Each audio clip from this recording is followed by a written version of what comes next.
运动选手会当安心拼好成绩，大家卡的教练、防护员、心理师、物理治疗师的功劳拢真大。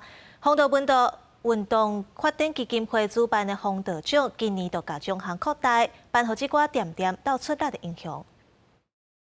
我是主持人林玉婷。30岁生日这天，芭蕾奥运冠军金牌林玉婷，予家己新的挑战，伫第8届风道奖颁奖典礼担任主持人。虽然有资深的体育主播提示，伊原是真紧张。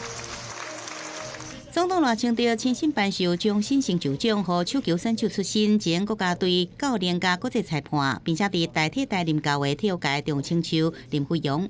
决定将这次基金会颁给的全部奖金，加上个人私人的1点出去贴补指定运动团队培训参赛之用。加奖金甲家己的业绩回归到基层，林飞扬希望台湾体育更加壮大。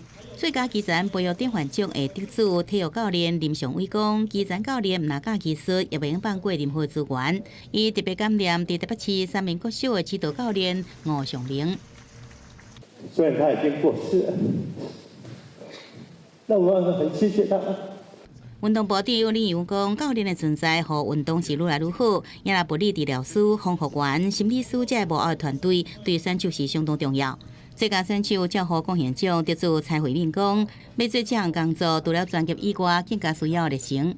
这个后勤的角色呢，一直都是所谓的台湾阿信呐，所以通常的话，我们是在半夜的时候都要爬起来工作，早出晚归是我们的日常啊。